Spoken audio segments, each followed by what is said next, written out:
Hey, what is up guys? Welcome to a brand new YouTube video, and in this video I am going to go over how you could use a stop loss to take your trading to the next level. What I call this is, I call it a technical stop loss.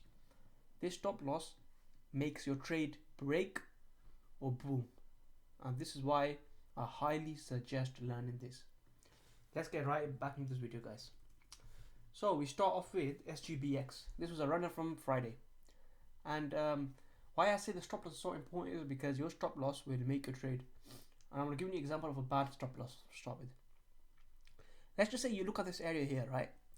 And you mark it as an area of potential entries. This is potentially the demand zone. Price is bounced. We've got a 5-minute hammer candle. You take your entry, but you keep your stop loss not below the wick, but you keep it in level. So you just keep it like you get in at 5.15, you keep it at 5.05 without following any technical analysis behind why you should keep a stop loss which is in line with the technicals behind it. It will just stop you out. The play will come down, it'll wick you out, and then it'll run. This is one of the most annoying feelings in trading. I bet you guys could agree with me on that. So the reason why I say is always align your stop loss with the technical side. Using sport as your area of SL, you don't want to keep it in line with the SL. Instead, you want to keep it below the sport level. So I'm going to give you an example here. How you would play this chart, right? You got the 5-minute chart here. You got a 5-minute hammer candle forming. The 5-minute candle closes, and you've got another nice candle here. Your stop loss, if you entered here at 5.17, your stop loss should be under this hammer wick. Why is this? Our next level of support is here, which is around 4.5. This is the 11% drop. You don't want it here. You could always re-enter here, but you don't want it here. My risk is about 3%, 3 to 4% max. This would put me at 5% risk, so I'd go smaller size than usual, right? Now, when the play dips below this, usually what you get is you'll get an area from here all the way to here. So the play could potentially drop from 4.86 all the way to 4.5. Instead of risking and keeping a 25% stop loss, which could potentially double down and go all the way down to 3.5, you could just keep it under this wick and you could play the momentum. That's why I say make sure the play that you're playing, the volume is high, strong and steady. I've done videos on this before. You got a video on how to use volume, so just check it out on the channel. Now, this is just one example. Let's just give you another example on another play. For example, BENF is another example, right? You look at the chart and you look at the wicks. The wicks are quite strong. Let's switch over to the 1-minute chart and let's see how you keep your stop loss, right? Now, with this play, you would enter on this break back above. Let's say you enter here at 3.76. You don't want to have to keep your stop loss below here. Unfortunately, in this situation, you'd have to keep a 10% stop loss.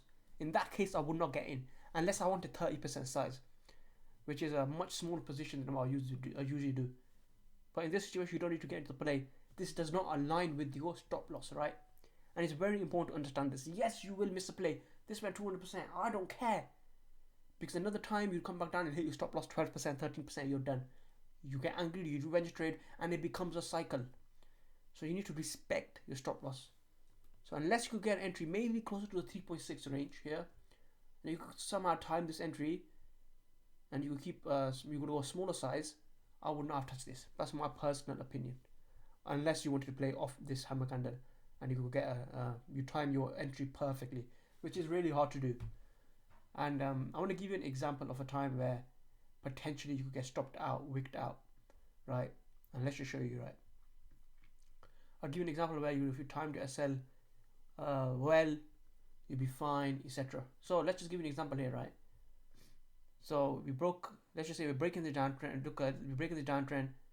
We break. Again, you want to keep your stop loss under. That's good. Just trying to find you guys an example of chart where. Let's just move back to SGBX on this 1-minute chart. So everything. If you look at the guys, right, whenever we break, we don't really break back below the low. So it's quite awesome to see this hand to hand. It's quite unique, right? Again, this is why technicals matter so much. So you don't want to be the guy that does this, right? You enter the play here, and your stop loss is here. your stop loss is during your entry. Most of the time, you will get swiped out and then the plays run. You always want to keep it below a technical level. I say the word stop loss, make it trade. Your stop loss will make your trading exceed to another level. So when you keep a stop loss, have a reason to why you keep it. Keep it below the sport level, not on the sport level. If your stop loss is at sport, it's very bad. You need to have your stop loss on target, your targets and your stop loss at technical levels. You can't just have a 3% stop loss and 3% target, or 6% target, 3% stop loss. It doesn't make sense. It doesn't align with anything. It's useless in my personal opinion. So there needs to be a reason to why you keep a stop loss, right? And that's how you will succeed as a trader. And that's me being completely 100% honest with you. So I'm gonna keep an eye on a couple more plays. Let's see, we got Agba here. Messi. Let's do an example of this. So this hit 4.29. You look at this wick here, right? That's a bit of a high risk wick, and you see it'll wick you out. So you don't want to be caught in a play that completely does this to you. So with this, what would you do in this situation? You obviously don't want to keep a stop loss right under this, right? You're not going to keep it under that. Let's be realistic. So you just keep it under that where it's previously aligned to. If you keep it under that, it's about 15%. You don't want that. So you just keep it under the level of support. This is another example. Like your stop loss would make your trade. Let's just say you get in, you enter here, right? And you don't know where your stop loss is, and you keep your stop loss here. You're stopped out. If you keep it below the wick low, you don't stop out. So you want to keep it below. So you want to align with your trading. That's why your stop loss is so important. I hope you guys learned something from this video. If you did, please leave a thumbs up. If you still got any questions on stop loss, let me know. I will make another video about it. I'll catch you guys in another YouTube video. Peace.